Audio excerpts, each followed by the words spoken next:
Hey, Daddy, this is the man of the champions, Bill Fonzie Alfonso, giving a shout out to Something else. something else, Daddy.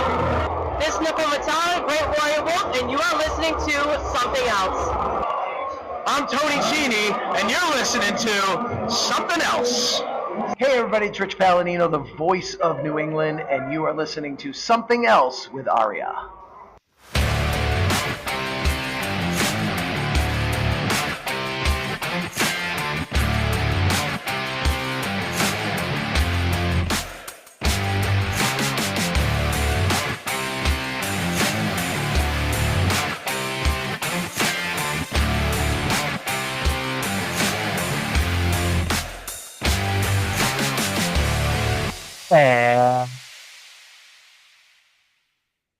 Welcome to episode number 277 of Something Else. Feast your ear holes on this week's episode as we take a look at Mid-South Wrestling and World Class Championship Wrestling for March 16th, 1985. My name is Arya, and joining me as always is the Iceman King Parsons to my chic Hercules Hernandez. It's Trae. Trae, how the hell are you doing today? Hey, what's happening? Not a whole lot. How about you? Good. I mean, not much. So, just to say what went on last week. So, we cannot guarantee that this is the reason, although I feel at the end of the day, this more than likely was the reason.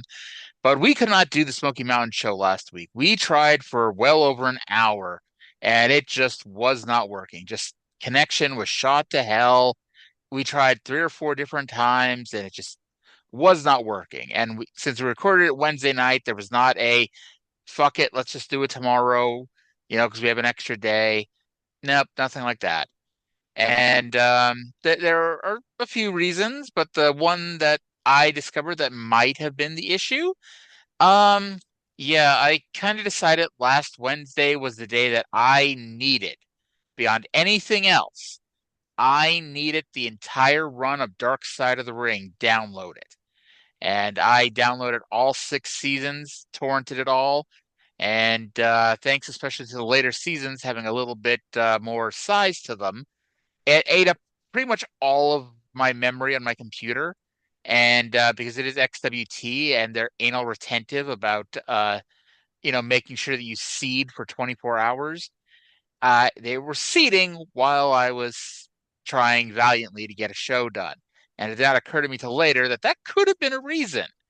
Now, the good news is Cindy and I have already recorded tomorrow's show, so I can attest that, I'm at least good to go one day. So we'll, fingers crossed, tap on wood, get through today. And I could have just sent you the Google Drive with the whole run of Dark Side of the Ring. But yeah. I mean, we could just share shit with each other, but what's the fun in that? Well, it makes it easily and not difficult. True. And actually, this morning I was looking through my undownloaded torrents that I have on my page, and I saw Memphis from '79, and I was like, "Ooh, that looks good." And then I was like, "I probably shouldn't do this right now. I should probably wait until Wednesday or Thursday at the earliest." Yeah, I might have to go check that out too. Yeah. So did you want to discuss Jim Cornette? And not, 1985 Jim Cornette, 'cause we'll do that later. Okay. No, no. Do you? I mean, I get at this point it's been like 4 days, so it's like, it's not even newsworthy, but it's like, dude, if you're that starving for attention, just say something. Get a therapist or something. I don't even think he's starving for attention. I think he just said a dumb, illogical thing that affirms what he's decided are the series of heels that he's gonna die on. So cover your ears, by the way, because I have some AEW spoiler to discuss, even though you probably already saw it because you're on Twitter. You don't stop. I do my best to not spoil anything for you, and you just go on Twitter and spoil it for yourself anyway.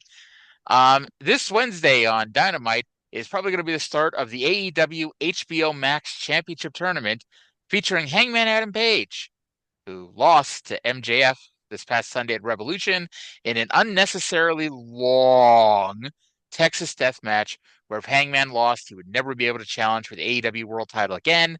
So yes, after they did it with Cody, they brought that stipulation back a second time to do it all over again. Now, the one good thing about it is that Hangman's already won the goddamn belt twice. He's already, had his moment in the sun. So it's not as if, it's not like Cody, who immediately did that stipulation the first month of AEW and got himself booked into a corner, for the rest of his 3-year run, But it's still like, Hangman is easily one of, if not the most over, guy in the company right now. And whether or not, because Tony and those press conferences, as we can all attest to, it's always a fun mix of kayfabe and realism with Tony. And it's like he's like, oh, it's a gentleman's agreement, and both MJF and Hangman came to me and wanted to do the stipulation, even though they knew the finish ahead of time. It's like, okay. And it's like, I always thought, and this was the problem with the match, was nobody thought MJF was going to win. So there was no drama anytime they did the 10 count on Page, because it's like, okay, he's going to get up because Hangman's not going to lose this because it's an extreme stipulation. And so when he finally lost, it was like even when he did the finish, it's like, okay, he's not getting up. He just got choked unconscious. And it's like everyone's just sitting here waiting and waiting and waiting. And then the referee counted 10, and it's like, oh. Literally the reaction was, oh. And yeah. Now, Trae, please uncover your ears. Did you have any thoughts about that? No. Okay. We are an amazing pro wrestling podcast. All right, so let's go to the opening of Mid-South Wrestling, March 16th, 1985, from the Irish O'Neill Boys Club in Shreveport, Louisiana. Let's go to the intro with Boyd Pierce and Bill Watts. I cannot remember Boyd Pierce's name there for a second. Fans, and welcome to this week's edition of Mid-South Wrestling. Another tremendous card signed by matchmaker Grizzly Smith. You see in action the Ugandan warrior Kamala. Also, list of this battle, the popular Iceman from St. Louis, King Parsons, takes on the rugged 320-pound from parts unknown, the Barbarian.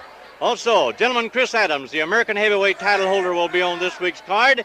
And the popular tag team combination of Ricky Martin and Robert Gibson, who form the Rock and Roll Express. A lot of action, and to tell you about it, the president of Mid-South Sports, Bill Watts. Well, thank you, Boyd, and thank you for inviting us into your homes today. That match with Iceman and the Barbarian should certainly test the Barbarian. He came in the last 2 weeks and has just been phenomenal, but now he's against some competition that can really check his measure, so to speak. I want to make one reference to that incident that happened in the parking lot 3 weeks ago when Ted DiBiase destroyed the windshield in Hacksaw Jim Duggan's car. Again, Mid-South was 100% behind the authorities, and I think any time there's something like that, it should be prosecuted. But Jim Duggan said he believes in taking care of his own problems. He always had. It's been his family way for years. And we have to respect Jim Duggan. He is the injured party, and he has not filed charges, but he says he finishes it in the ring, and that's the way it stands. However, we will not show that incident again. I think it's despicable, and I don't think it's the type of thing, and we are very embarrassed about it. Now, last week, there was a television title bout, much heralded, between Jake the Snake Roberts and Terry Taylor. And Terry Taylor, who I think is one of the finest young athletes on the Mid-South scene, defended his title with honor and won a victory. And then, as you see, we've lifted the moratorium on certain weapons. And I believe that we're right in doing it because, like Jim Duggan said, you take the guns away from the American citizens, the outlaws will still have them. But Terry Taylor fell victim last week as Jake the Snake Roberts gave him the DDT on that chair, and Terry was badly lacerated, had to be taken to the hospital for 6 stitches. Let's watch the last moments of that match. So, Trae, I actually invited Grizzly Smith over to my house for this episode of Mid-South Wrestling. But when he found out I had no children at my house, he left. Are you trying? This HBO Max championship that you're ranting about, is that like a real thing, or were you? No, it's Okay, a joke I was because confused. Hangman, can't challenge for the world title anymore, and like when Cody couldn't do that, he ended up in the TNT title thing. So Uh, yeah. So anyway, listen to this battle: Iceman Parsons versus the Barbarian this week. Gotta say that was I don't know if not expecting it, but like Barbarian's only been on the damn show for 2 weeks, and he's already in a competitive star versus star type match, which was a little quick, I thought. But we'll get to that later. Indeed. And then Mid-South, as always, is so embarrassed by the actions of Ted DiBiase 3 weeks ago when he smashed up Jim Duggan's car that we continue to talk about it every week. I don't know about you, Trey, but when I'm embarrassed about stuff, I don't keep talking about it every single week, much to the shock of our listener. Yeah, well, you're doing it wrong, apparently. Apparently. So we go to the replay of the finish of last week's TV title match when Terry Taylor beat Jake Roberts, and then Jake Roberts attacked Taylor from behind and give him a DT on the chair. I didn't notice this last week, and I get, like, obviously this isn't leading to something. This was just a little bit of a mistake that, shouldn't have aired the first time, much less the second time. Randy Anderson was looking over his shoulder at Jake Roberts, taking off his boot, and then running at Terry Taylor. And Randy was holding Terry Taylor's arm in the air while he was doing this. It's like, if this was real, why didn't Randy Anderson pull Terry Taylor out of the way or warn him that this was happening? That's not his job. I guess it's not. I just thought it was kind of funny. Now, anything else you want to say about that first couple minutes of the show? I mean, there's really not a whole lot, but yeah. Well, a smart. So let's. I'm sorry. How far did we get? Go on. We got to them announcing the matches and the replay of the finish. We didn't get to the Terry Taylor promo next. Okay. Well, let's talk about the Terry Taylor promo. Let's go on with that then. All right, so let's go to a promo with Terry Taylor, who is a bitch, a Stooge, and a Degens, and he's at the desk with Bill Watts and Boyd Pierce. Well, Terry, we know that in the sport of wrestling, you can't expect not to get your hard lumps, but you don't expect to get them to after the match. You defended that title, you won it. And then Jake the Snake gave you probably one of the most devastating maneuvers in wrestling on a steel chair. And I know that you've got stitched. They're out now. I had 6 stitches. Jake Roberts says he's hunting me down. He's coming after the TV title. I gave him a TV title match here on TV, and I beat him. Now, Jake Roberts, I'm not hunting you or you're not hunting me anymore. I'm hunting you. I'm offering you a TV title match right here tonight. It's on the line. If you'll come down here and wrestle me, I'm tired. I'm not taking it anymore. So I'm ready to meet him tonight, right here, for the TV title. Well, certainly, Terry, I know how you feel because in wrestling, you've got to stand up. You've got to be a man. You've got to gain respect, or else these guys. Wait a minute. Wait just a minute. Before you start going and giving away title shots, you better consider me, boy. I am the North American Heavyweight Champion, and now that Mid-South Wrestling is going coast to coast on the Superstation, that title means a lot more, and it carries a whole lot more weight than it used to. And I believe that I deserve a shot at that title more than anybody else in Mid-South because I'm carrying the gold. So you think you deserve a title match with me because you're the North American champion? That's exactly right. Okay, well, what have you got to offer? I don't just give out title matches. What do you got to offer? What have I got to offer? Yeah. 27 pounds of gold and silver, boy, the North American Heavyweight title. Mine against yours says I can beat you right here today. You're going to put the North American title up against the TV title for title, tonight on TV? That's right here today. Right now? Right now. Let's sign it up. I'm ready. Okay. Can we sign that match? Dick Grizzly Smith, I'll wrestle you right here today. I tell you, I think what we need to do is we need to take this commercial commitment, and we'll get with Grizzly Smith. It's all right by me, but Grizzly Smith has a final okay on all title matches. The champions are not allowed to make their own matches, but certainly it's a great match, and I'm for it, and I think by seeing all the crowd standing there for it, let's take this commercial commitment right now, and we'll see about this title match.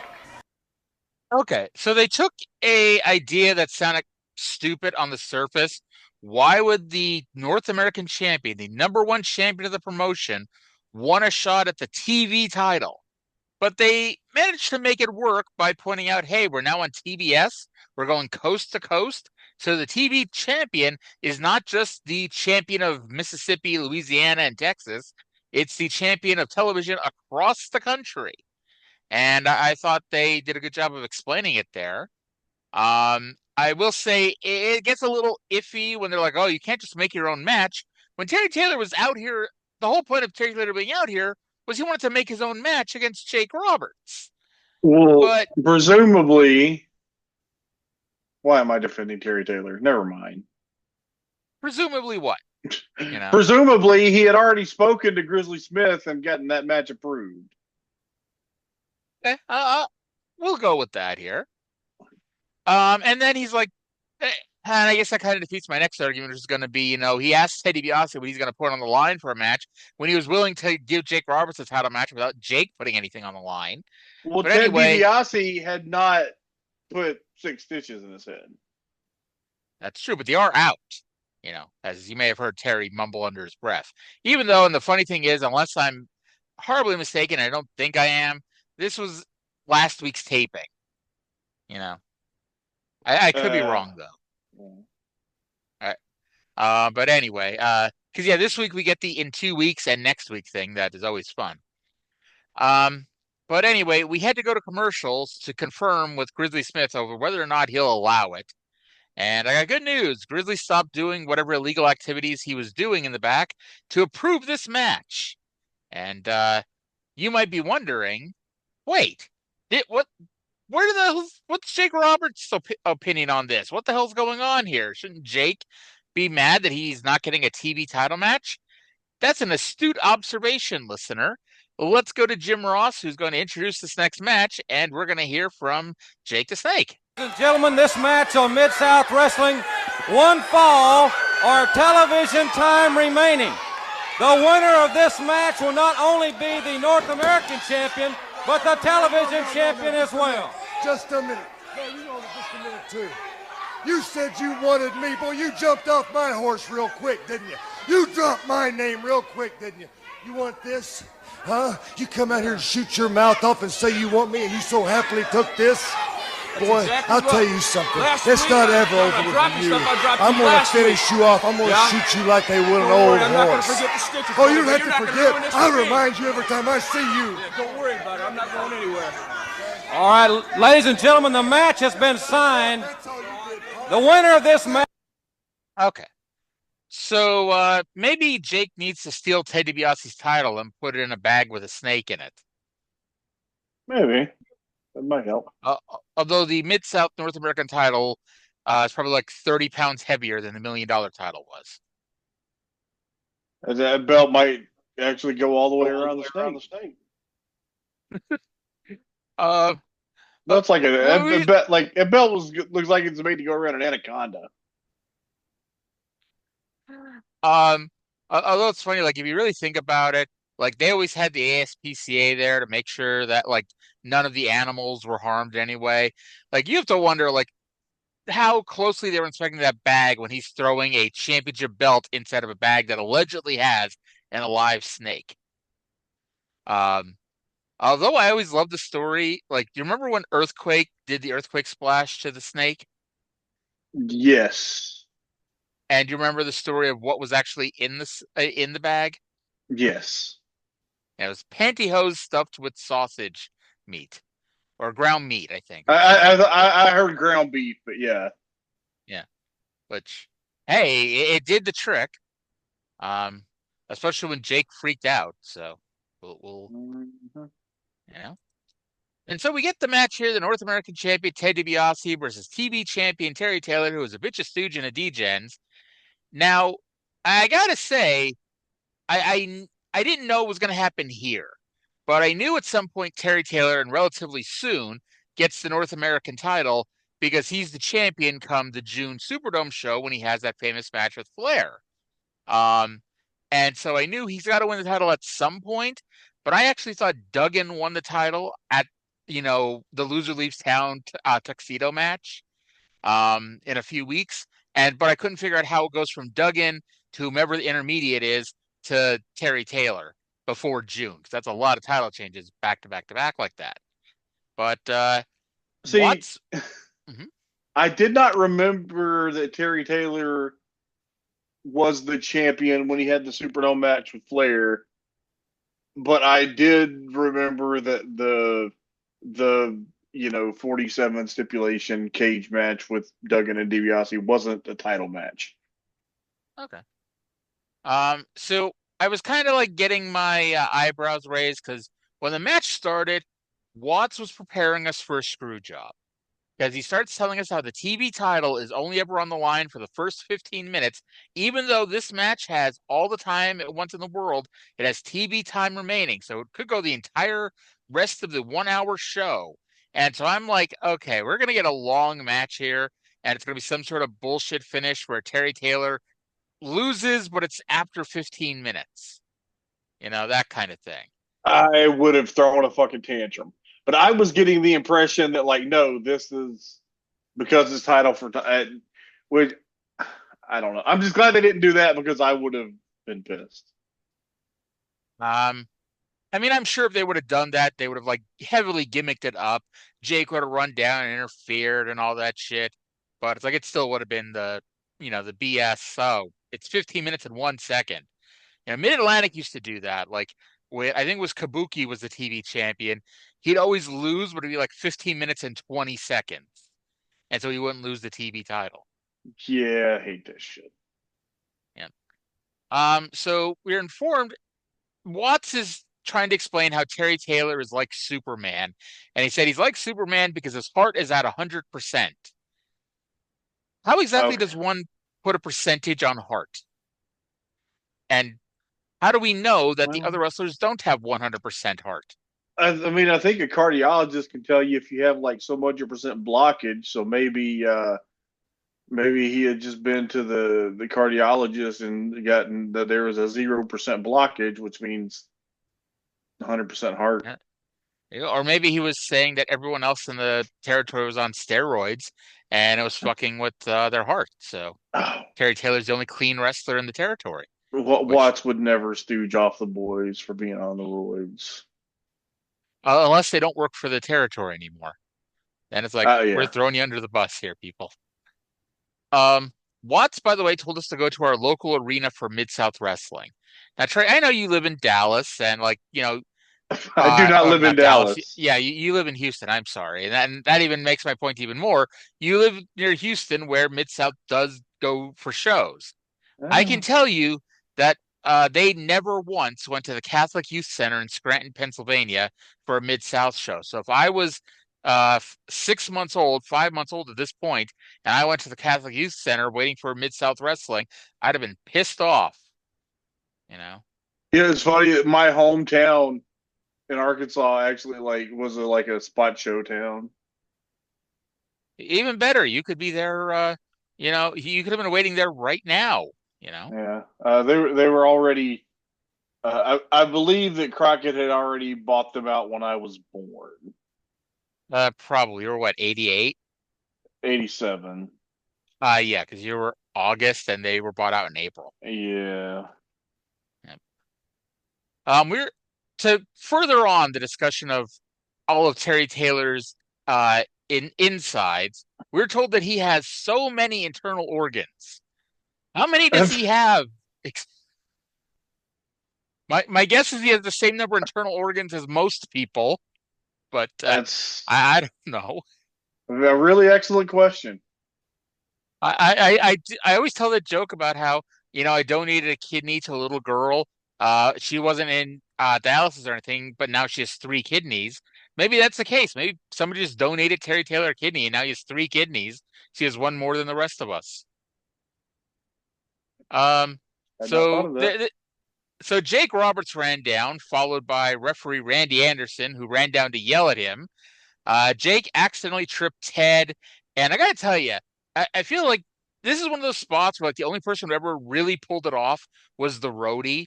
Like he did that thing perfectly to Jeff Jarrett that time. This was too much. Jake was looking right at Ted DiBiase when he did it. Like it was not an accident, even though it was an accident. Taylor gets a Yeah. couple near falls. Ted goes for the loaded glove, swing and a miss, and Terry Taylor wins the North American title with the 5-arm. Yeah. I was a little surprised. You know, I was surprised. This was good, and then they did a lot of things, and then they did a finish, but they had to do a lot of shit to get to the finish. yep. DiBiase is quite perturbed that he lost his championship cummerbund there. Can't blame him, can you? I can't. But this was a good match. I guess we'll say Terry Taylor is the champion. I expect him because, even though we diss Terry Taylor all the time, he's always been a lot more protected than Brad Armstrong ever was. So I'm expecting a good title reign out of Terry Taylor. Not that Brad Armstrong was a terrible champion, but he wasn't really protected as a champion.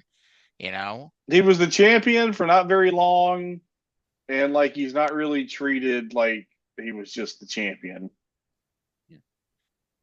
So Terry Taylor's got the belt.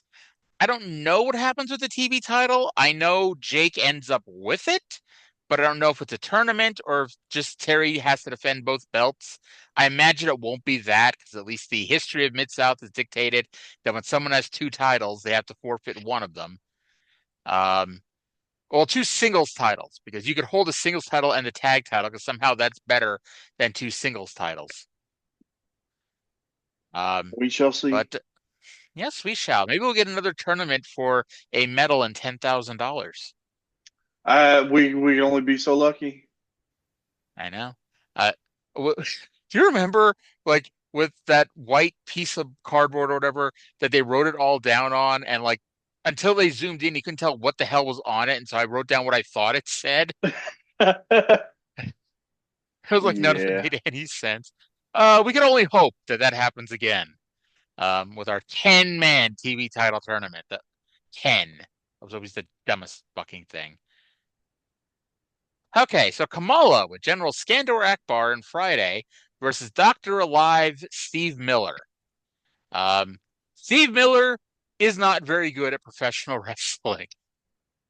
Well, and I don't know if we're ever going to see him again, but I have my doubts. Some people call him the Space Cowboy, and some call him the Gangster Love. Nobody calls him a professional wrestler. Was that Jimmy Del Rey? Well, no. Stan Lane was the Gangster of Love, but no, you. Okay, but yeah. The song that's from was by the Steve Miller Band. Okay. Let's see here. So Kamala threw Miller into the ropes, which somehow caused Miller to take a bump. I think even Kamala was looking at him like, "What the fuck, dude?" What the fuck was that? Watts said that he was falling over to avoid the chop, but I'm dubious. He tried to bounce off the ropes and then took a bump going the wrong direction, and I am baffled. He took a flare flop off the ropes. It's I don't know if maybe he just never ran the ropes before, and he wasn't expecting it to be, so taut. Yeah. Anyway, so Miller does get the big win. He goes out with his hand raised as Kamala uses the big splash off the top rope. And technically, Randy Anderson waited until Kamala connected with the move to disqualify Kamala. I mean, in theory, even if Miller would have rolled out of the way, he should still be disqualified because he came off the top rope.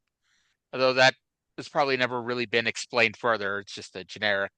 We expect you, when you come off the top rope, we expect you to actually hit the move. And yeah, we do. I wonder if Akbar is so rich that he doesn't need to get the winner's share of the purse.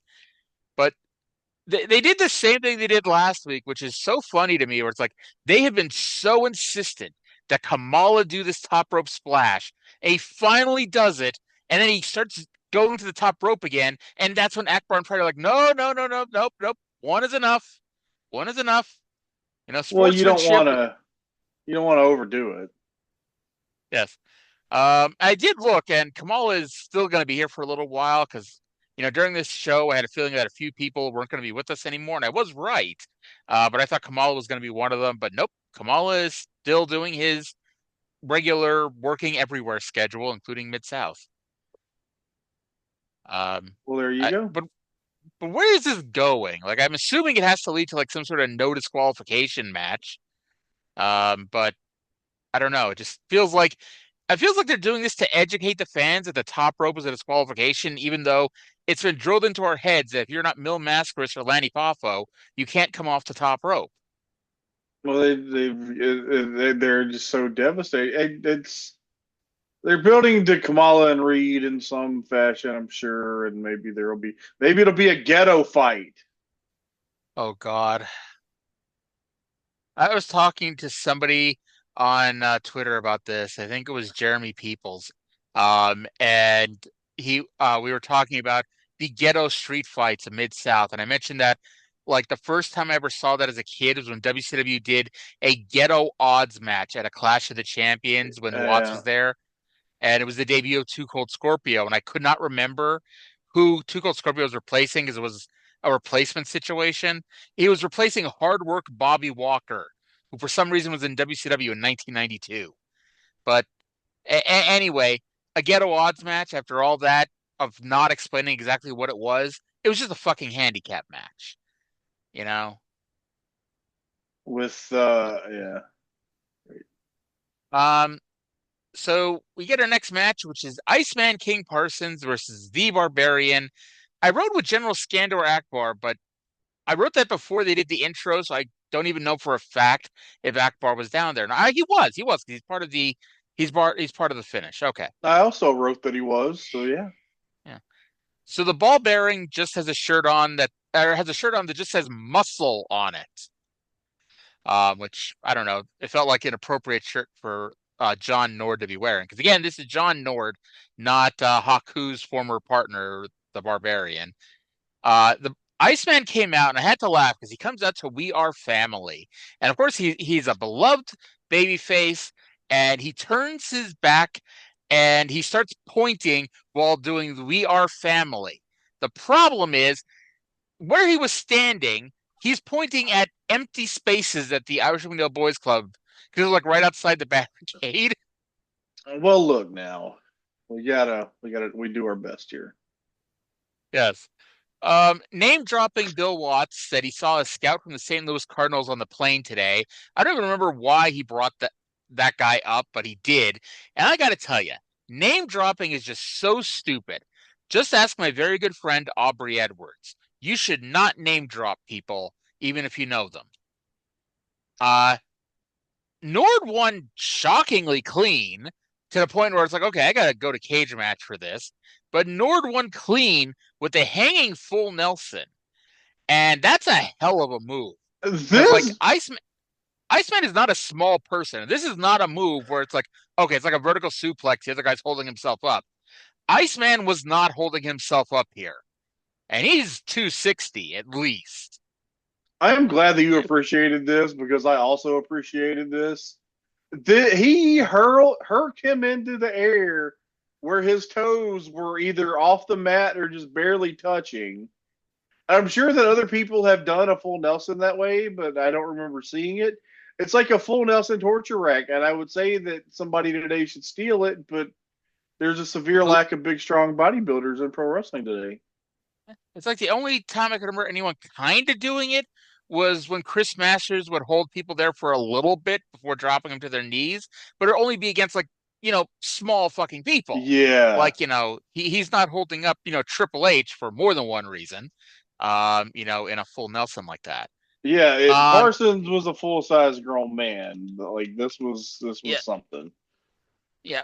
And so before we even got to the end here, I'm like, I think we can officially say that Iceman's quest to get revenge on General Skandor Akbar has been a failure.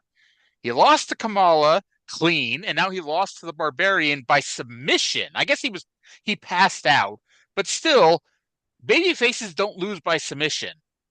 That was a very, very. This has been a failure all around.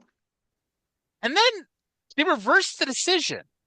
And they didn't really explain it. And I guess it's because Barbarian and Akbar kind of put the boots to Parsons after the match. But that's not something that doesn't happen 9 times a week. I You know, didn't even catch them reversing the decision, did they? we did. They said whatchamacallit, Boyd said an Iceman wins by disqualification, which is funny because cage match doesn't even list it. I was a little confused at first because cage match listed Barbarian as winning. It doesn't make any. Whatever.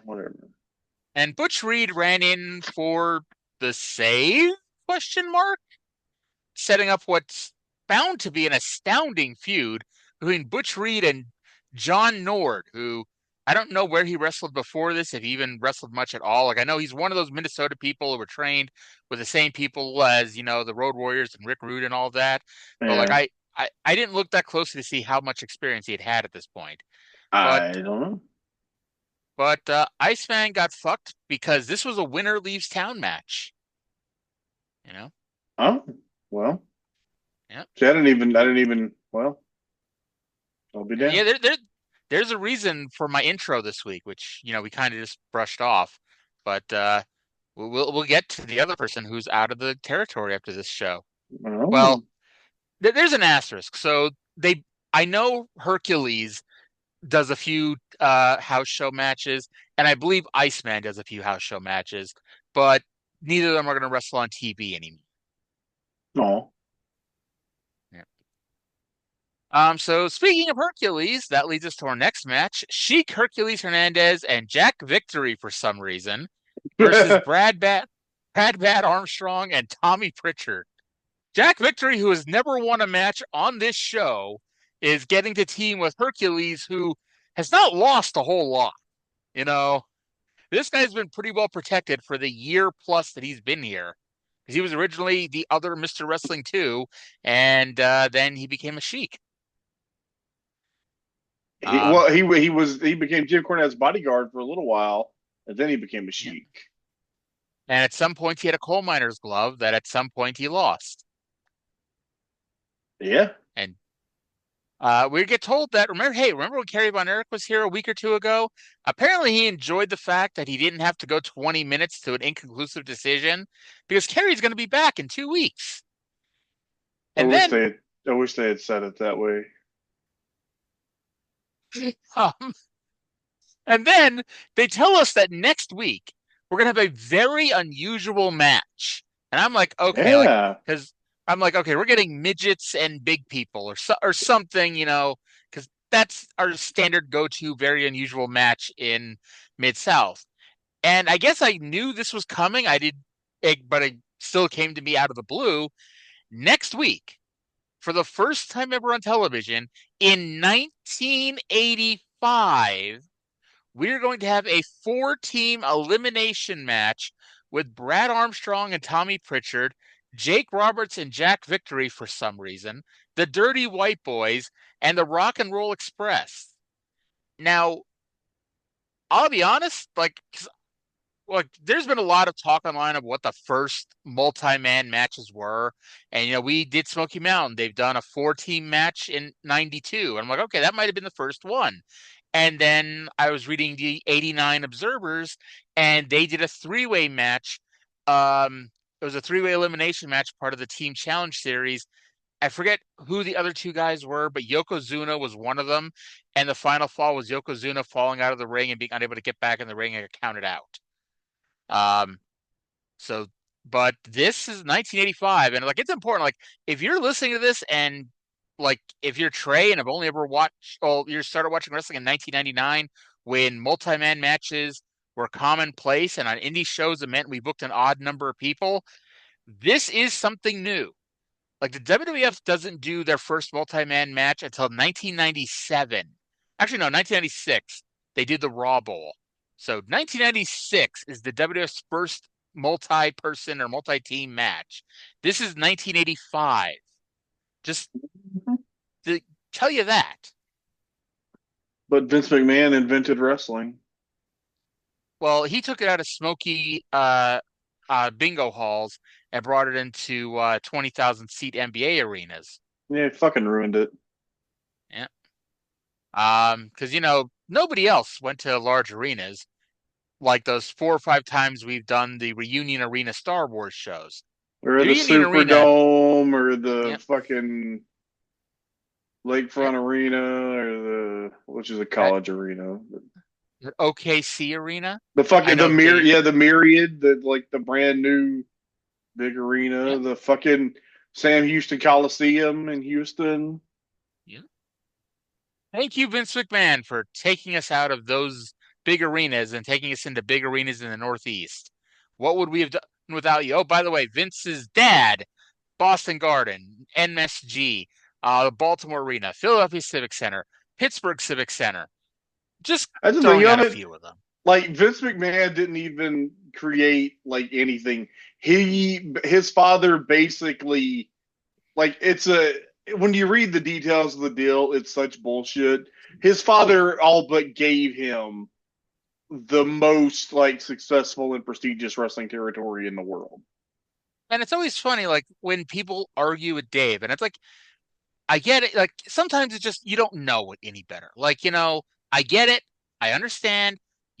Not everybody knows everything that's ever happened in wrestling. I get that. But A, don't be a dick about it, especially when something you don't really understand. And B, yeah, $1 million is a lot of money. That territory was worth a lot more than $1 million in 1982.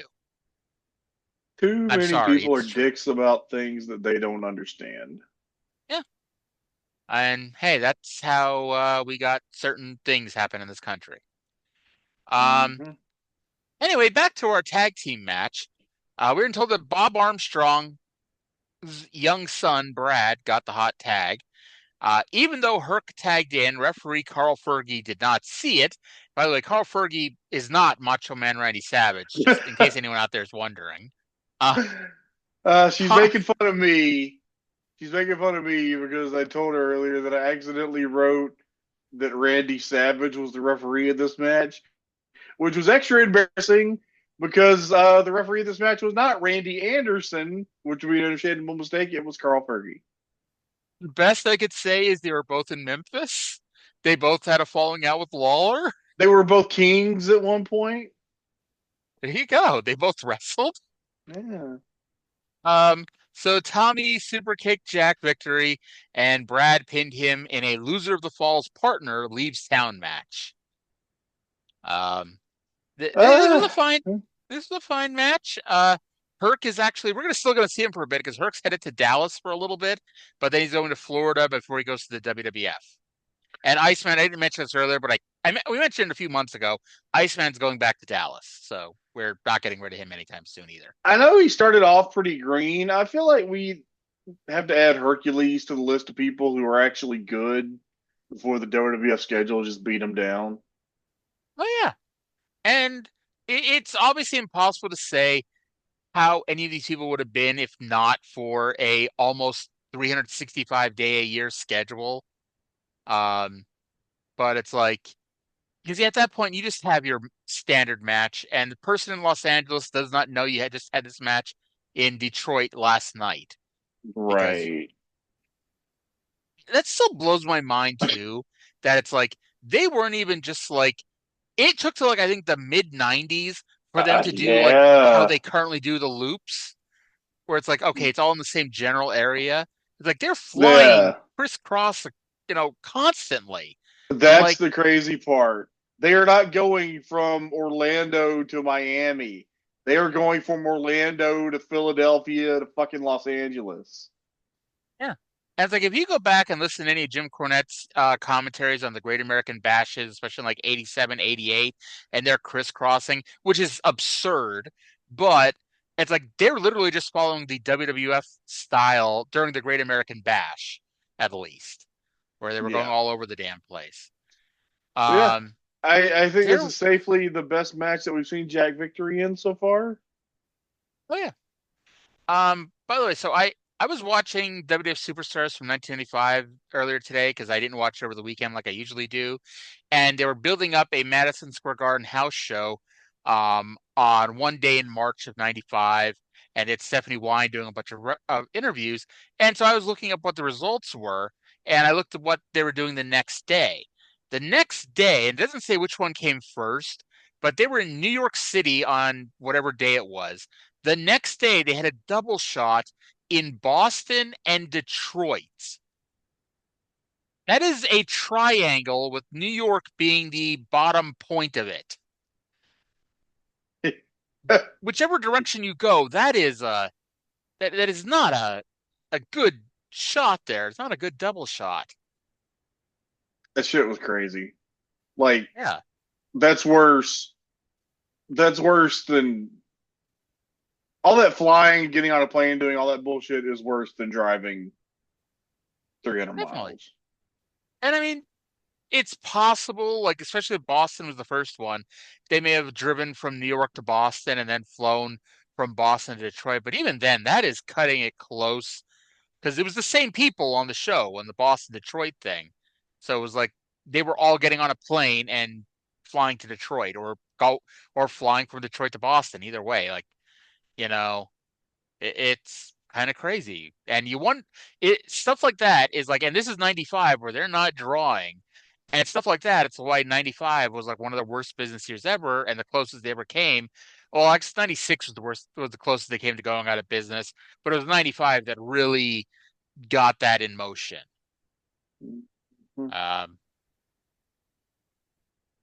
But then we get American Heavyweight Champion Chris Adams without Gary Hart versus Tim Horner. And no, Trey, I'm not going to sing. I know how much you love it, but I'm not going to sing.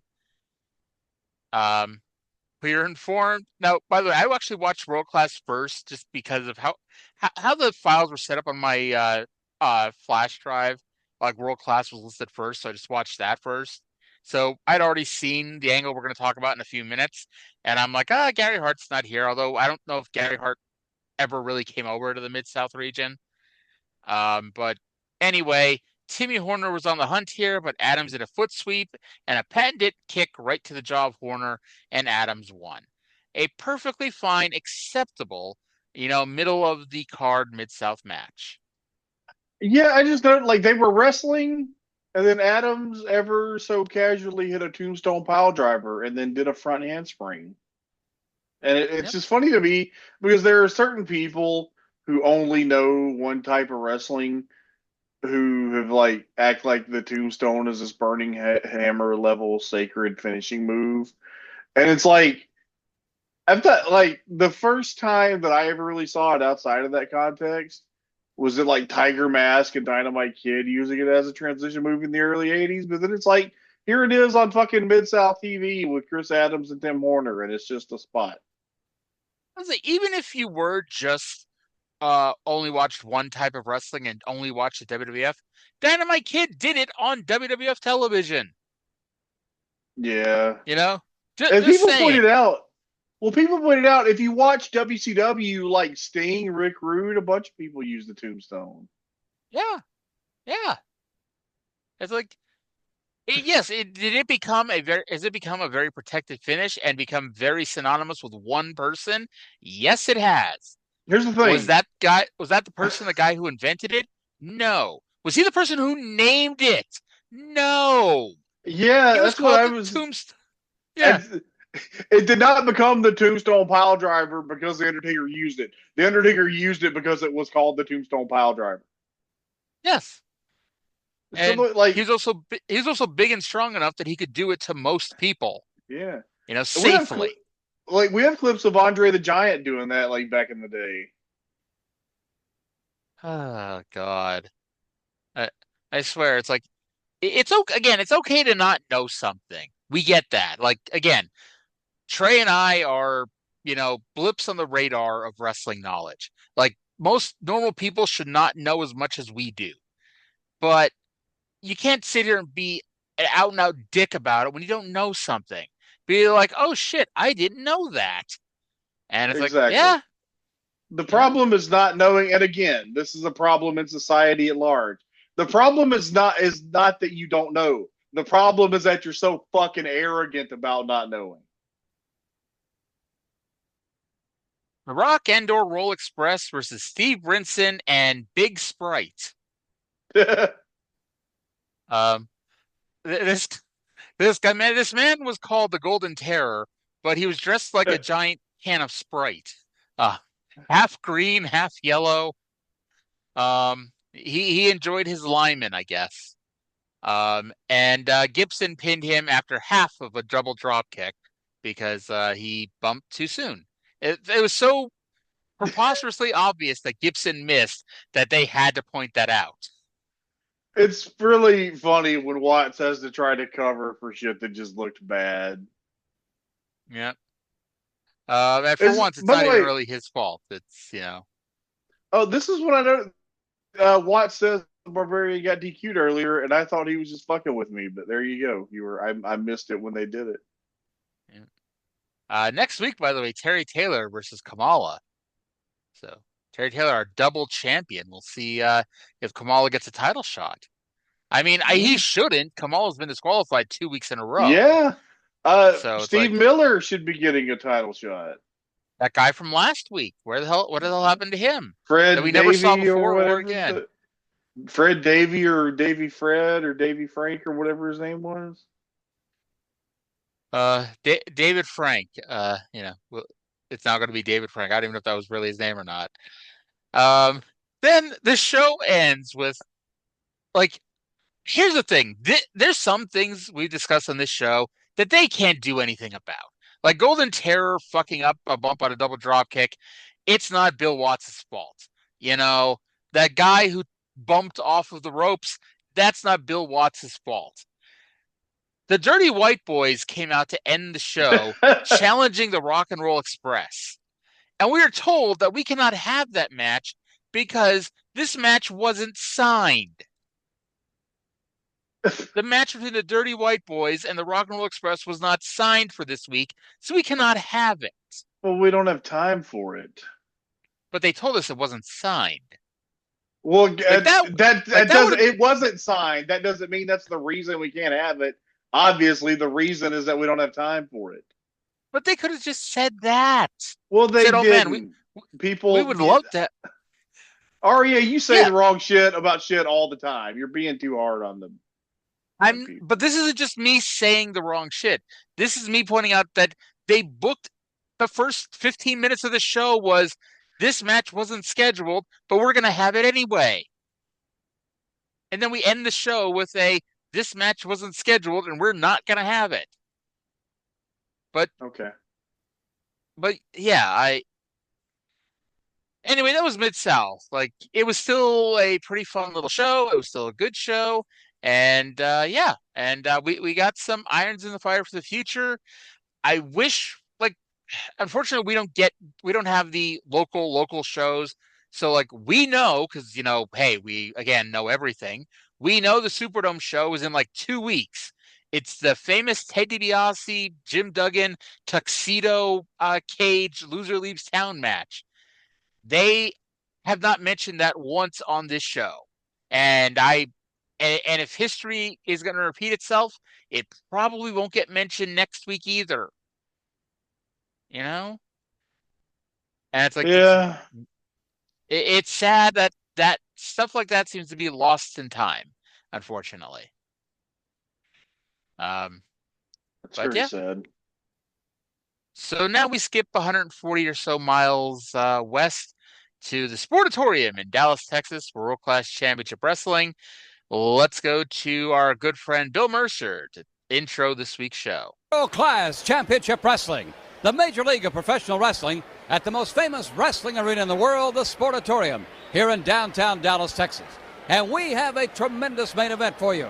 It's the American Tag Team Championship, featuring the champions, the Midnight Express, managed by Jim Cornette, and their challengers, the former champions, the Fantastics.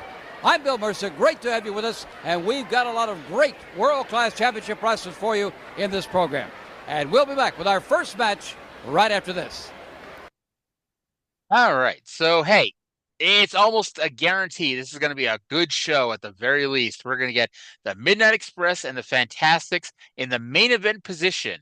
So, they're going to get some time, in theory anyway. And spoiler alert, they do.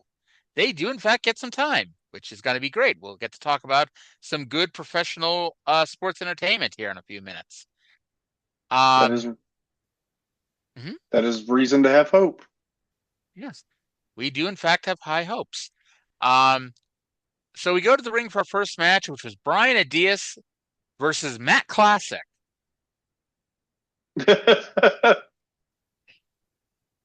It's El Diablo, but like literally when they showed him, I'm like, it reminded me so much of Colt Cabana's Matt Classic character in Wrestling Society X.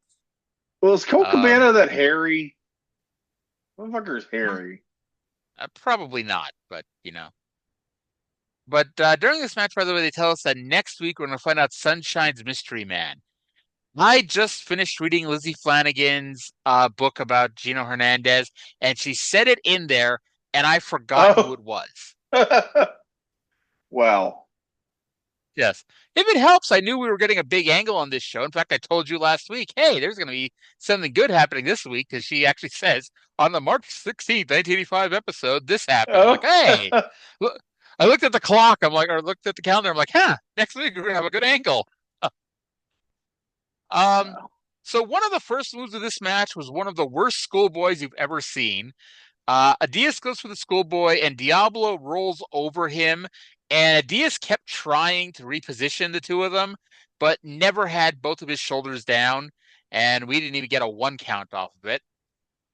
I finally figured out how Brian Gower decided on the name Brian Adias. He was wearing what looked like the boots he bought from Brad Armstrong's garage sale. Oh, I did notice his BA boots. Yeah. Let's see here. Adias won with the figure 4. Sure, the friend of the Von Erichs wins in the opener.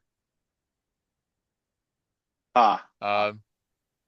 Nothing at all wrong with the match. Just, we're used to these openers being 10-minute time limit draws. So it's like, sure, Brian Adias got to win. This was a decent enough little wrestling match for almost 4 minutes. Yep. I still haven't figured out whether Adias is any good. He's not terrible. He's not offensive. No. But I know he gets a pretty decent push. He's better than Mike. Not that Mike is like Mike isn't as horrific as he's made out to be, but like Adias is more believable.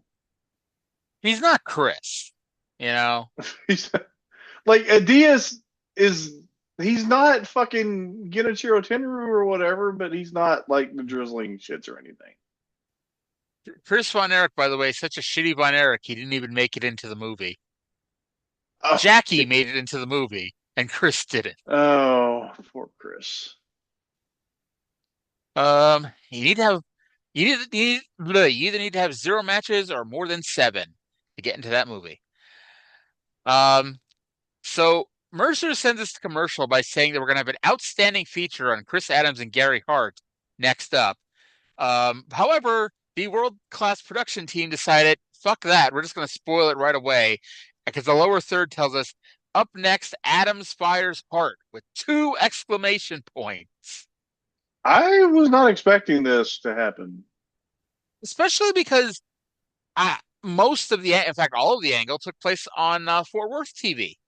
Yeah. I mean, I'm happy they showed us as much of it as they did here, but it still came out of nowhere. Once again, one of those few times we wish we had those Fort Worth TV shows.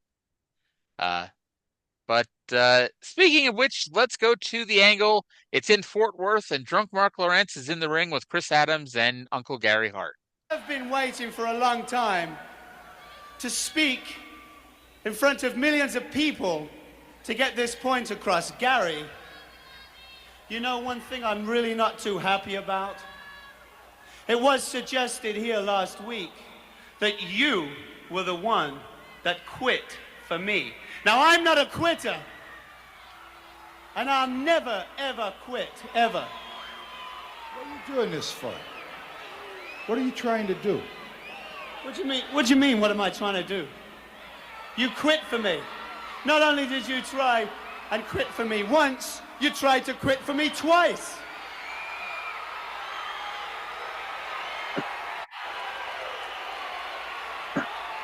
Don't you remember the conversation you and I had?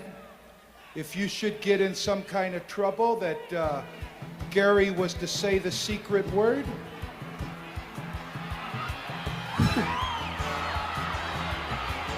Are you suggesting that I told you to quit for me? Exactly right. You're not You're fired! Gary Hart, you're fired! I don't believe it. Wait a minute, Adam!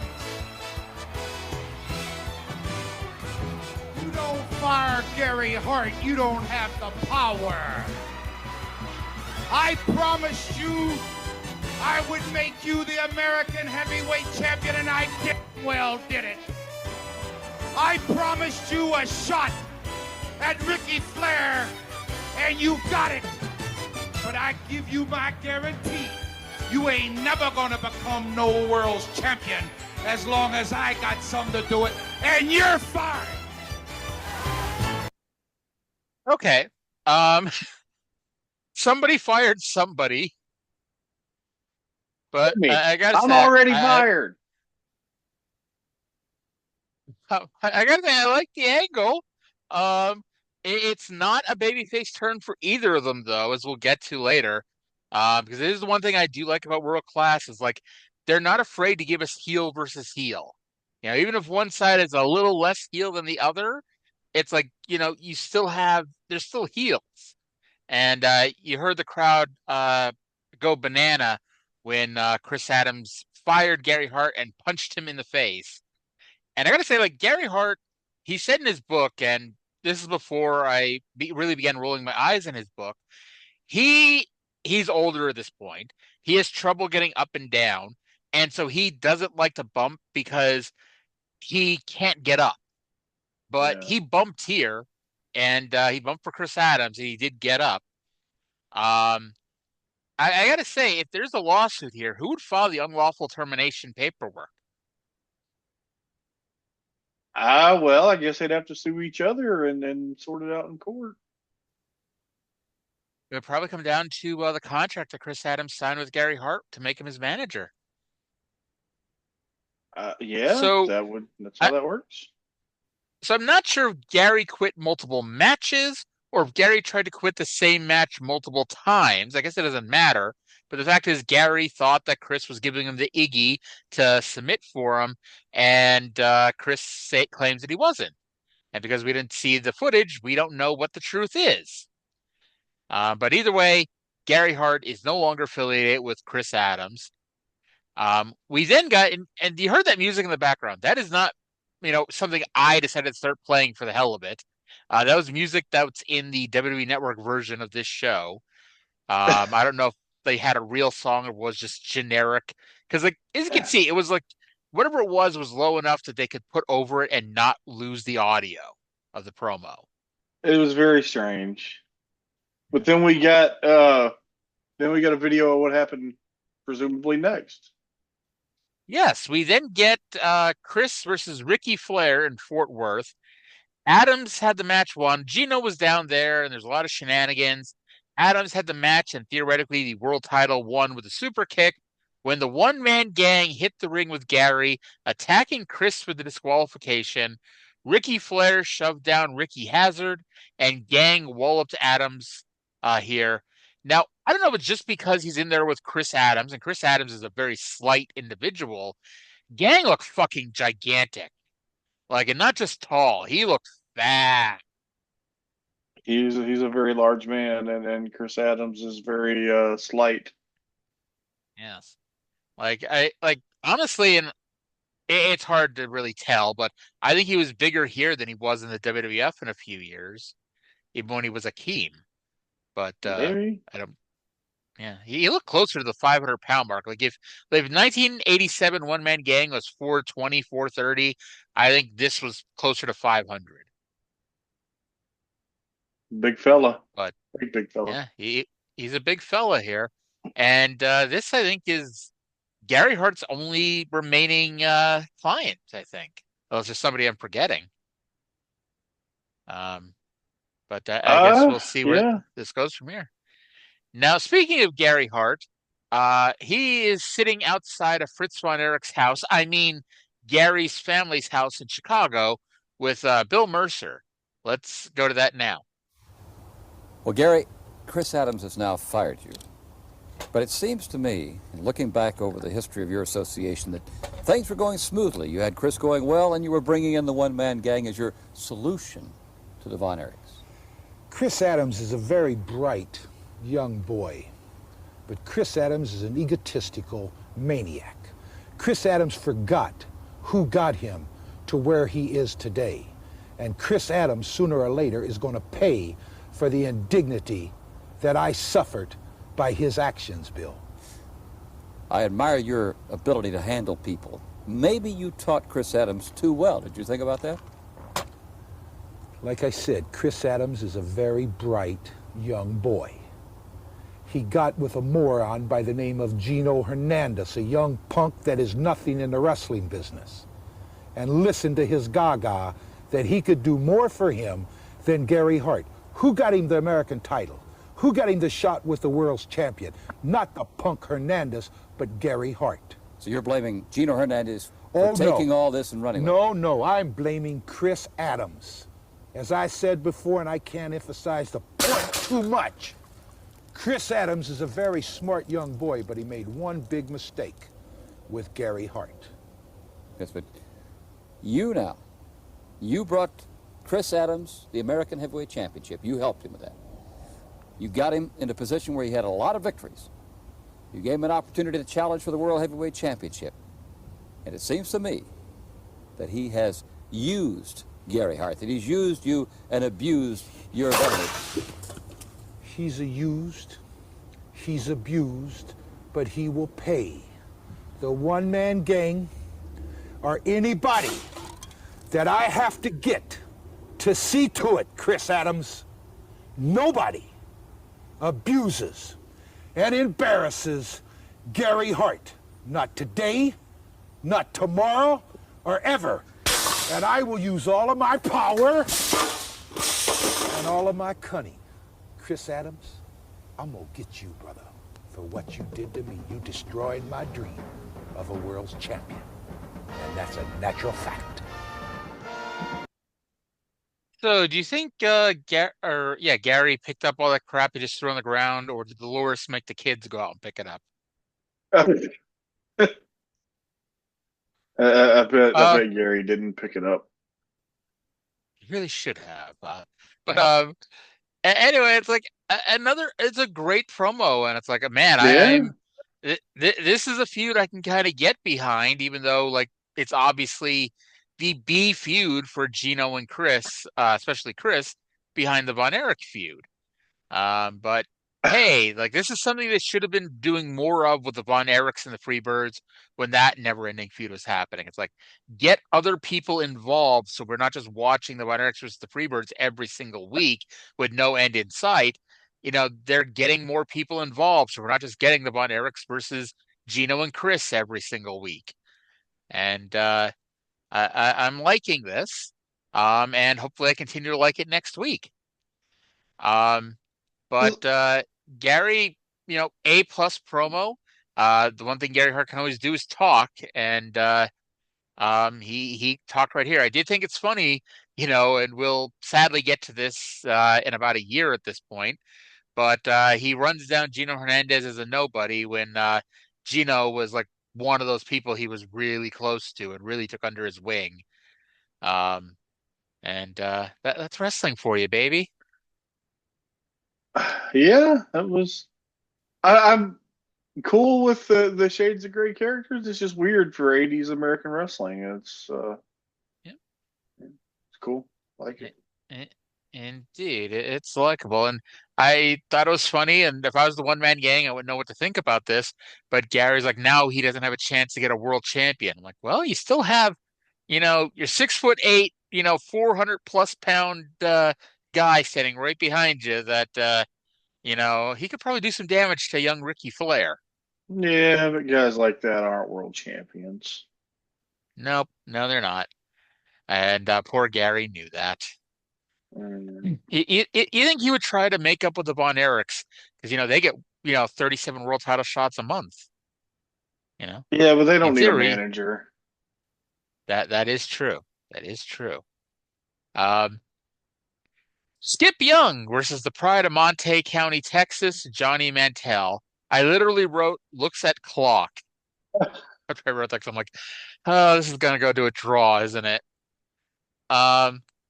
Mercer tells us that Monte County is real Texas, which made me assume that everywhere else is fake Texas, which is why I made sure to double check with Trae that Dallas is in fact not in Monte County.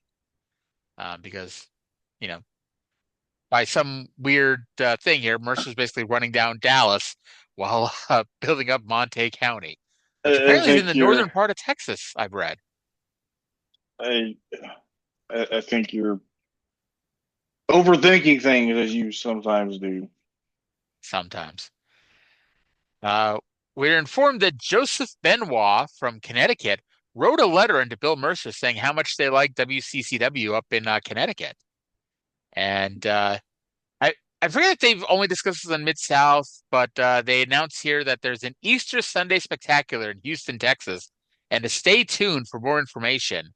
Now, Easter in 1985 was April 7th, so we better stay tuned because that thing's coming up here. Now, Cornette has told the story on his show about how WCW booked Easter Sunday in San Antonio, which was a primarily Catholic town, and, bombed at the gate.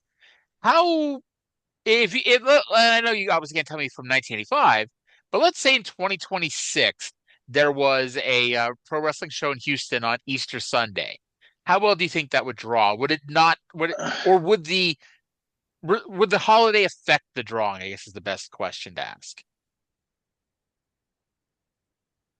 Maybe. I don't know. Maybe.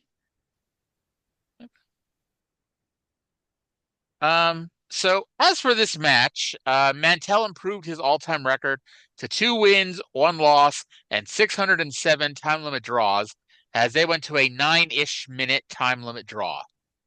Trae, how long did they actually go? 9 minutes and 25 seconds. I knew as soon as it started that it was going to be a perfectly sound but excruciatingly long wrestling match. And I had sufficient confidence in this that at one point I got up and walked out of the room to find something for my wife and came back, and then they were just starting to talk about the time limit. Yeah. I don't get it. And I mean, I guess Skip Young is not coming in to be pushed as a top guy, which is fine. You need people in the middle card and undercard, but it's like his first night, he's doing the time limit draw gimmick with Johnny Mantell. And in the interest of fairness, not that long ago was Chris Adams not only doing time limit draws with Johnny Mantell, he lost to Johnny Mantell. So and look at where he is now. Yeah. So maybe Sweet Brown Sugar Skip Young is gonna be, the champion one of these days. And I mean, World Class only has like 15 or 16 titles for their 14 full-time wrestlers. So not everybody can get a belt. Yeah. Actually, like Mid-Atlantic always had a shit ton of titles too. It's like, what was these these territories back in the day? And I guess Mid-Atlantic did have more full-time guys. They're probably closer to 30. What was with these territories always having like all these damn belts? Mid-Atlantic also had by a certain point they had the Mid-Atlantic titles, the Georgia titles, and then at points they had the UWF titles. I think they had some of the Florida title at some point. The national titles. Yeah, the national titles were Georgia belts. Okay, and then they had the U.S. title and the world title. The U.S. title, yeah, and the U.S. title. There are different versions of the U.S. title. There's the famous Sheik version from Detroit, but they're the version of the U.S. title that WWE still promotes, and they have the right to promote that lineage. That was the Crockett belt going back to 1975, which they did the tournament in Florida and then from there it became like Crockett's. Like it became Crockett's main belt besides the world title, eclipsing the Mid Atlantic title, right? Yeah, and it's always funny because like the Mid Atlantic title, like especially once they got a little bit more traction in 83, 84, the Mid Atlantic title is a pretty low level title, even though you would think in the Mid Atlantic territory, the Mid Atlantic title would be a pretty major title. It wasn't. It was the opening card title or the opening match title. It's not as big as the Texas title is in Texas. Although, what is bigger, the state of Texas or the Mid Atlantic region? Like probably Mid Atlantic because you're throwing Virginia in there, and Virginia is a pretty sizable state, but still.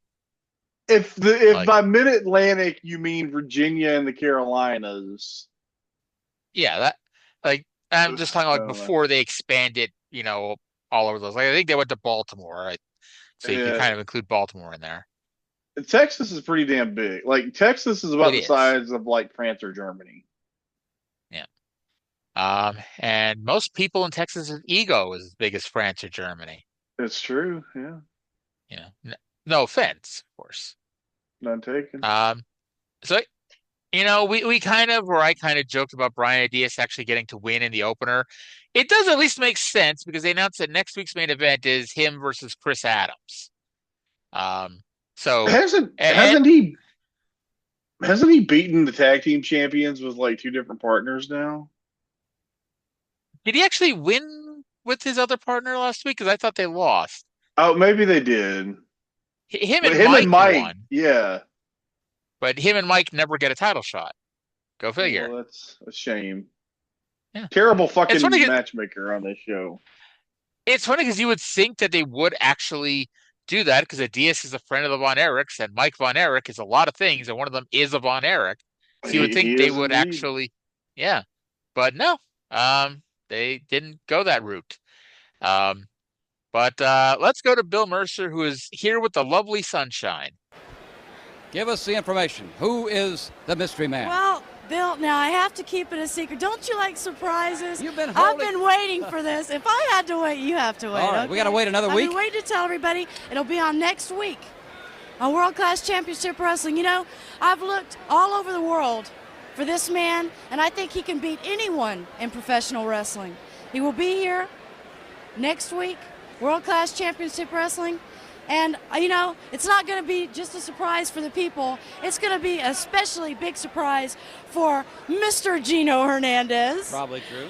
Rip Oliver, Chris Adams, and all those bums that have been giving me such a hard time. And I can't wait till next week.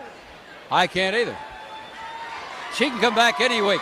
That was actually Sunshine's best promo we've ever seen of hers. Not that there's like a whole lot of things to compare it to, but she's had a lot of lousy promos on this show, and hey, they kept her to 30 seconds, and it wasn't bad. Yeah, I don't know who it's going to be, so I'm excited. I actually just remembered while watching this promo right now. I'm not going to spoil it for you, but I think they could play it really interestingly, and you'll understand.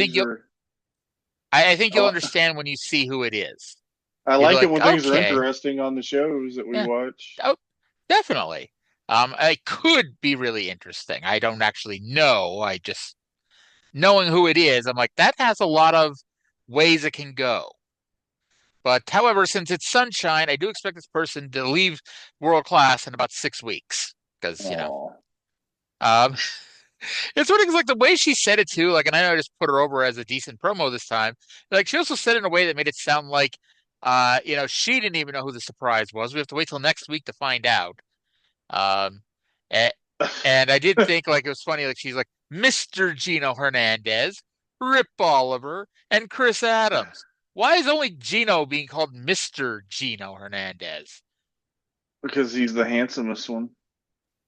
He is a very handsome man, although Chris Adams is a very attractive guy as well. Yeah, he's not the handsome half-breed though. True. I know I'm going to like make you real have to probably don't know where I'm trying to go with this. Who's more attractive as a man? Gino Hernandez or a terrific Terry Taylor? I'm gonna take Gino personally. Yeah. I think both could have had a decent career as models if it wasn't for wrestling. You know, they're both very attractive young men. Freeze frame. Freeze frame. So during the main event, that's up next, Mercer tells us why this year's David Von Erich Memorial Parade of Champions will be great. Did you pick up on this? I heard him talk about it, but I didn't really get him saying anything. So he tells us the reason why last year's was great. It was the best card in pro wrestling history. Harry Von Erich won the world title. Fritz came out of retirement to win the six-man titles. That's why last year's show was great. This year's show is going to be great, and I swear to God, this is what he said, because it's going to have 2 rings. I know exactly when you said 2. I know exactly what the match is, and I know what the finish is because I just listened to Cornette tell the whole story of pitching it. Yeah. And there's also my favorite Gino and Chris promo is coming up, and like this is the promo that always makes me like talk about how we had to keep going because of Gino and Chris, even though they seem to never get any promo time on this show. But I know they're doing a 10-man tag in 2 rings. That is coming up on this show that will. It's very exciting. It's very exciting. I'm at least excited for the promos, or at least promo. American Tag Team Champions, the Midnight Express with Jim Cornette. By the way, spelled correctly on this show as an update. I don't get it, but it was not take your daughter to work and have her do your job day at World Class this week. And they're taking on the Fantastics. And I don't want to alarm anybody here, but Bobby Eaton, Dennis Condrey, Bobby Fulton, and Tommy Rogers, and Jim Cornette are all incredible workers. It's truly, truly astounding. Yes. I was popping from the start because Cornette's in the ring and he's giving his boys a pep talk. And he's screaming at them like to fire them up. Like this is going to be their last shot at the titles and yada, yada, yada. And Eaton is there psyching up. Like he is really into this. He is like, yeah, we're going to kick their asses. And Condrey's just sitting there playing with his finger tape.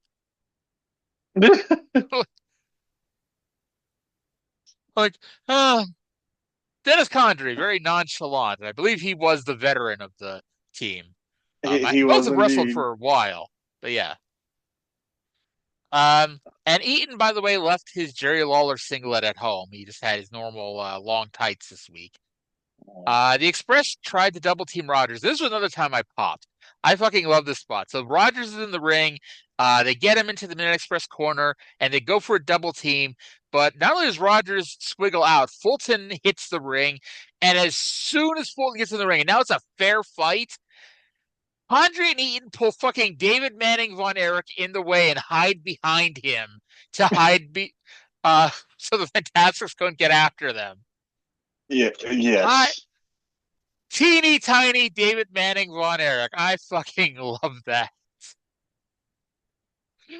Oh God. They're great at their fucking jobs. And if World Class was putting on caliber matches like this every week, we would not be whining about this show half the time. Yeah. And Rogers used the flying elbow on Condrey to leave him shaken but not stirred. Rogers broke up a series of Okay, I popped 3 times in this match. This was the third one. Condrey has Rogers down, is making the cover. And it's one of those things where it's like, Condrey fakes the cover, Rogers kicks out, Condrey lays back down on him, he kicks out again. Rogers began kneeing him in the ribs from underneath. How has nobody else ever done that? When you were telling me about how you were popping for some move, I'm like, was it Rogers, kneeing Condrey in the ribs? And I don't think I said that far, but like, you're like, nope, it doesn't have anything to do with Tommy Rogers. And that's when I actually realized what you were actually talking about. But I fucking love this. Did you even notice it? I didn't, but I believe you. You don't have to convince me that this was great. Yeah. We had a hot finish here, and this is when the crowd was really going fucking banana. Bana. The Fantastics were getting one hot fall after another, and Jim Cornette gets in the ring and saves the belts for his team by whamming Fulton with his tennis racket. And this crowd was not happy with that. They sure weren't. And it's like, good God. Like, you would have thought the Von Erichs were in this match were as excited as this crowd was for this match. Mm-hmm. For the Fantastics. Yeah, I don't feel like I need to go into great depth explaining why this was excellent. It was the Fantastics and the Midnight Express. And they got like 17 minutes. Like, I remember last we were talking about whatever match that was just went on for fucking ever. We were talking about how I hope this week they get just as much time, if not more. And while I did not go back to double check to the second, they got about the same time, it feels. This was a little shorter. This was, I think, other one was over 17, and this was almost 15. Okay. But, like, hey, they gave the guys time to have a match, and on a show where they always have people eat up minutes, very boringly, these four guys did not eat up those minutes boringly. And, they sure did. Yeah. All right. So, unfortunately, that's not it, because they are very upset that Jim Cornette has now interfered 3 times in championship matches. And we're going to ignore the fact that every title match on this show ends in some kind of interference because it's not important to the story we're about to tell. Let's now go back to the ring where Bill Mercer is going to pitch it to In the Ring with drunk Mark Lawrence, David Manning Von Erich, and young Ricky Hazard. Championship Wrestling. There has been an interminable discussion in the back among the officials. So we're going to have a decision now on that last bout between the Fantastics and the Midnight Express. We go to the ring and Mark Lawrence. Ladies and gentlemen, I've been joined in the ring by officials Bronco Lubitsch and David Manning, who have a very special announcement to make. Ladies and gentlemen, you all saw what happened out here. This is the 3rd controversial finish in the American Tag Team Championships. This time, because of Jim Cornette's interference in the match, the world-class promoters have stripped the Midnight Express of the American titles. They are ordering the match back with different stipulations in the very near future. We do not know as of yet when, but they will return. There is no champions. The next match will guarantee a champion, and I have recommended a fine of $2,000 on Jim Cornette for interfering in the match. All right, thank you, David Manning, Bronco Lubitsch for the belts. The belts are held up. You hear the decision from David Manning and Bronco Lubitsch. Now let's go back to Bill Mercer. You heard that decision. The Ray officials have decided that there will be no belt. It has been suspended for the moment in the American Tag Team Championship. And we'll see you next week on World Class Championship Wrestling. Okay, so I guess it was Bronco Lubitsch and not young Ricky Hazard in the ring. To be fair, for those who listen to the show tomorrow, that is not the worst mistake I've ever made between 2 people in my life. I'll tell you in a second what I did tomorrow. All right. Yeah, so I gotta say, like, at least this is still the pre-smart crowd. So, like, when you strip the heels of the belts, the crowd doesn't turn on the promotion, even though it's, again, kind of an iffy situation. Because, like, again, there's interference in pretty much every fucking title match. And so why are we doing things here? It's like, why is it? I guess it's a world-class belt versus a NWA belt. But, like, every time Ricky Flair defends the damn belt here, there's shenanigans occurring. Shenanigans. Yes, it's a great word. I use it a bunch tomorrow. I do like, even though we rip on David Manning Von Erich and how he really shouldn't have as much power as he has, because he's admitted on this show that he's a friend of the top baby faces in the promotion. But, for all that, I like the idea that the referees have the power to recommend fines. Like, he didn't say he is fined $2,000. He has recommended a fine of $2,000. I like that. It gives authority to the referees, Yes. And I wish there was a way that they could make that happen in modern day wrestling. Like, obviously, like, because people know fines are stupid and no one's really paying a fine. But it's like, I wish there was a way to make that happen in modern day wrestling where the referees you have to respect them. They have authority. And it's not a modern day thing. It's been going on for well over 20 years at this point. The referee is just, the guy who raises the hand of the winner, no matter what bullshit occurs. But yeah. So, hey, we must be on drugs because I'm saying a lot of nice shit about World Class this week, including David Manning Von Erich. This was not a bad show. I don't know. What did you think about the stripping of the belts? I mean, I think we are predisposed to be annoyed by such things, but it's like, whatever. It's gonna get us. It's gonna get us another Midnight Express Fantastics match. So whatever. Do what you got to do. And I will say though, and I thought because Cornette kept talking about how this is going to be their last title match. I'm like, oh, it's a stipulation. They haven't really pushed it all that this is the Fantastics' last match, to get the shot at the belts. But even Bill Mercer pointed out that wasn't a real stipulation. Yeah, that was just Cornette saying that. Yes, which is what made me think the Fantastics were winning because they don't have any other teams in this damn promotion. At least I also assumed that they were going to change the titles here, but they didn't. So yeah, I will go as far as saying this was a 2 thumbs up edition of World Class. And I'll agree. Yeah.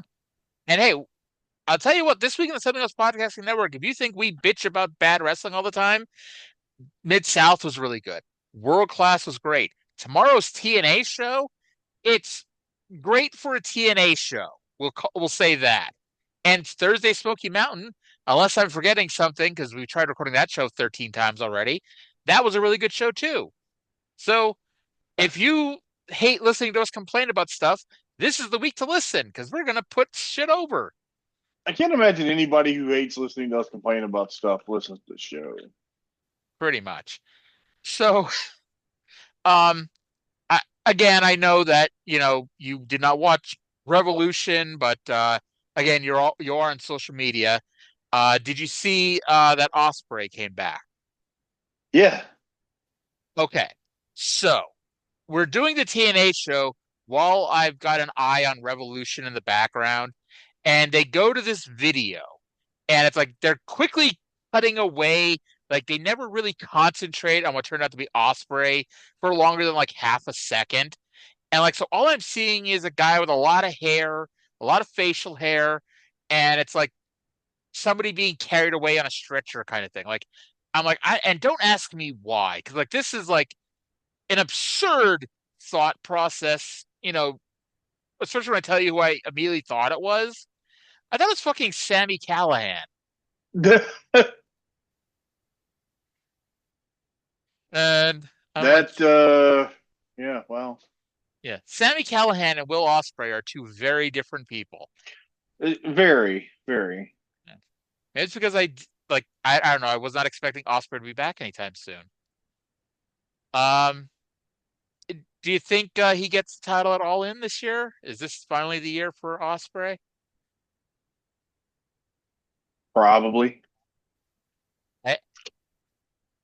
I don't want to say it's a mistake because I went on my rant last year, and it turned out the guy was in a shit ton of pain and injured, so it's it kind of made sense.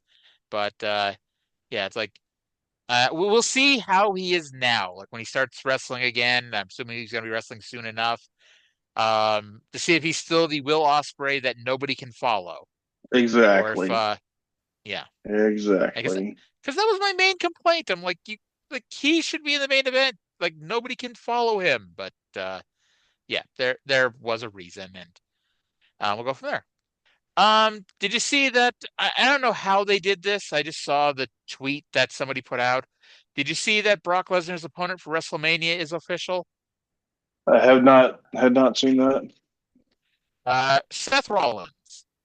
So I guess they're not really expecting Braun Breaker or any of the other Paul Heyman people to be back in time. Okay, whatever. I don't care. It's better than if they would have done another Seth Rollins Logan Paul match. And again, Seth Rollins is not Seth Rollins, I'm sorry. Logan Paul is athletic and will practice his matches and will have a good match, all things considered. However, that doesn't mean I have to enjoy watching Logan Paul. Just saying that, people. I did think it was funny that, like, whatever his recent contract was, I know he said that he signed, he's now full-time with WWE. Wait a second. So maybe I need to go back to Twitter and reread what the hell I read. But somebody on Twitter said that it's official Brock Lesnar versus Seth Rollins at WrestleMania. And I go to the front page of F4WOnline.com, and the main headline right now is Oba Femi accepts Brock Lesnar's open challenge for WrestleMania 42. Well, what sources are these things coming from? Well, the Observer site is Brian Rose. Oba Femi has made it clear who he's coming for next. Femi powerbombed Lesnar in the opening segment of Raw, placing his foot on the fallen UFC and WWE champion, and pointed at the WrestleMania sign, accepting Lesnar's open challenge. The segment had started with Seth Rollins coming out with his masked men, declaring that anyone associated with Paul Heyman would become a target of his. Heyman, who was previously announced as being out indefinitely, came out looking disheveled and eventually revealed Lesnar, who came out and destroyed the masked men surrounding Rollins. Lesnar and Rollins met face-to-face, but were then interrupted by Femi. Rollins exited the ring, distracting Lesnar long enough for Femi to lay out Lesnar with a pop-up powerbomb. So whoever that was that wrote that on Twitter, well, I read your tweets before reading anything else. So therein lay your mistake.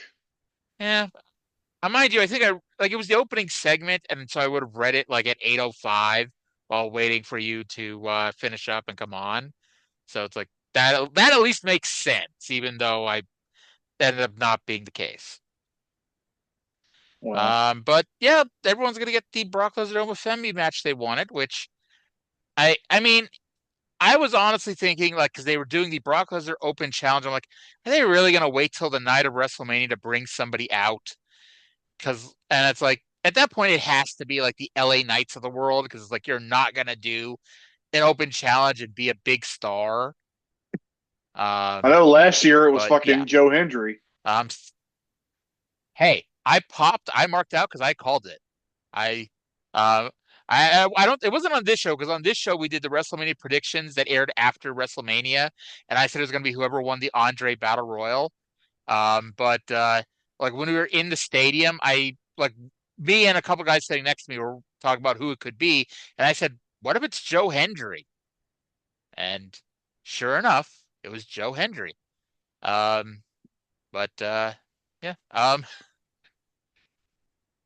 So again, WWE has, I don't want to say fucked up their own WrestleMania booking, but it's like they have overguessed and second guessed their own shit. And it's like we're getting a WrestleMania with Randy Orton in the main event world title match, or a main event world title match. And it's like, I know people were a big fan of whatever angle they did on Friday where he turned heel and beat up Cody Rhodes, but it's like, I'm like, nothing against Randy Orton, but it's like, I don't know who the hell really wants Randy Orton in the WrestleMania world title match picture at this point. It is the year of our Lord 2026. I will say this, and I've noticed this now for at least a few weeks. Do you ever notice, like, the easiest way to get what you want nowadays is to say it online? Like, how many times do you, like, people who are like, they haven't appeared on TV in forever, and then they tweet something out, and then the next thing you see, oh, they're back on TV getting a push. Randy Orton, a few weeks before the Elimination Chamber, was like, I'd like to have another run at the title. And this is at the time when WWE's like, I don't know what the hell we're going to do with the Cody, title match. And I was like, oh, what the hell? Randy went on the internet and said he wanted a title shot. Let's have him do it. Well, we don't know about the cause and effect of that. Like, did they have the plan and then tell Randy, hey, you should tweet something? That is possible too.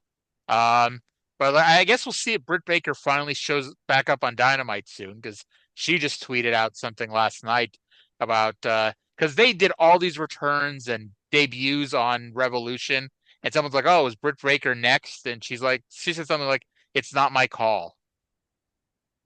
Yeah. Does anybody really miss Britt Baker? I was always a fan, you know. I do Like, I think it don't. was. I'm sorry. Go ahead. I don't know.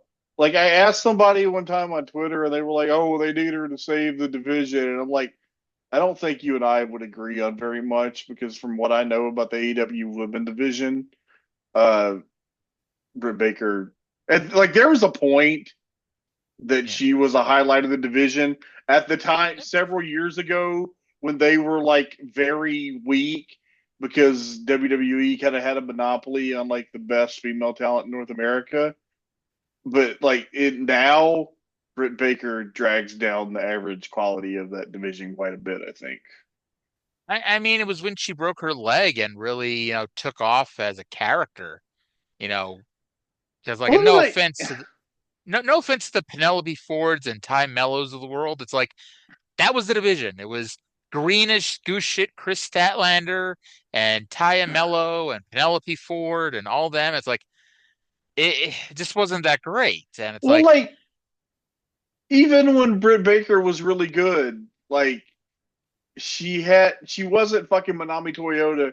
She had great matches with Hikaru Shida. Like, who doesn't? yes, that was the year when like the best woman in wrestling was either going to be Hikaru Shida or Bailey, and it's like it was really close to decide which one was better, because they both had bangers of 2020s. Um, Mm-hmm. but yeah, Sheeta's like one of those people. It's like, and it's like I never. It's funny until like her recent returns because she comes back once a year at this point. I never saw the hatred of Rio. Like I didn't get why people hated her so much. But like the last couple times she's come back, it's like, yeah, she is not standing out in a good way, you know. But I never saw the appeal.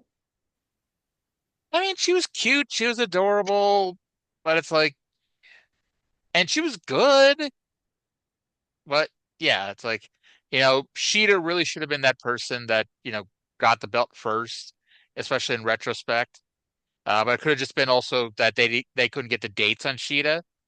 Plus AEW at the beginning, it was very like Cornette always called it all friends wrestling, and it more or less was. And understandably, because like you got to fill out a roster, and it's like, okay, Kenny, who can you recommend? Okay, Bucks, who do you recommend? Cody, who do you recommend? And it's like, so those are all the people that got jobs more or less. And it's like, well, it was PWG. They basically hired the entire PWG roster, plus a few others from here and there, and that was the start day one AEW roster. And it's like, and they obviously like made a lot of really good free agent signings that greatly improved that. It helped that the NWA more or less died during the pandemic. It helped that Ring of Honor died during the pandemic. They got all these guys. It helped that WWE did we're firing 30 people 2 weeks into a global pandemic thing. Like Impact was another one. Like I know you refuse to acknowledge Impact's existence, but like a lot of the reason why Impact got really good in 2020, well, again, asterisk on there, was because they took advantage of all those talented mid card guys that WWE cut, you know, and it made the show very, very watchable. Yeah, I had something I was gonna. Yeah, somebody was lamenting the other day that like I don't know, there's no PWG anymore, and they were like, there's no like Battle of Los Angeles, and somebody put it like you you couldn't have PWG today, like you couldn't do a tournament like that today, because if they announced like a lineup of all the top indie guys like 2 months out now all those people would be signed immediately. Yeah, because the thing was for years there was one company that was really signing people to exclusive contracts, and so there were a lot of people who were very good who were available. Now the wrestling ecosystem is entirely different. So like anybody Anybody who gets buzz on the indies is getting signed now. And hey, I've said for years, world-class Channing Thomas should be on a cable TV station that people get. Like, I know he does some stuff with MLW, but he's fucking great. And I don't know like his personal life well enough to know if he's had conversations with anybody, but like in my opinion, he should be there because he's really fucking good. But it's like at this point, like I'm also well enough aware, and he may be as well, where it's like he's really good, but I don't know if he'd stand out in a mass of 300 people on either roster. And like, yeah, at this point, it might be best for people like him to be on the indies, but it's like again, it's like, they're not if you do get a little bit of buzz, you get signed or get at least an ID deal, which is still like I don't say the dumbest shit ever, and I'm sorry, I don't mean to say that. And good for anybody who gets that, whatever. If you're happy with it, great. But it's like they are not picking up like the best indie talent out there. I don't know. Especially when you're already doing like you have the NXT with Evolve. What's the point of having an NXT? Because they don't want anybody that they think they might want going to AEW. That's what it is. Which is ridiculous if you think about it. It is. Yeah. But yeah, so that's gonna do it for the show this week. I think we've gone close to 2 hours. But we'll be back tomorrow with TNA. We'll be back Thursday with Smoky Mountain, unless I decide to download the entire run of Memphis from 77 to 97, which I don't think most of that's even available, but hey, we'll see. Thank you all for listening. I hope you all enjoyed the show. We'll talk to you again in 7 days. Bye.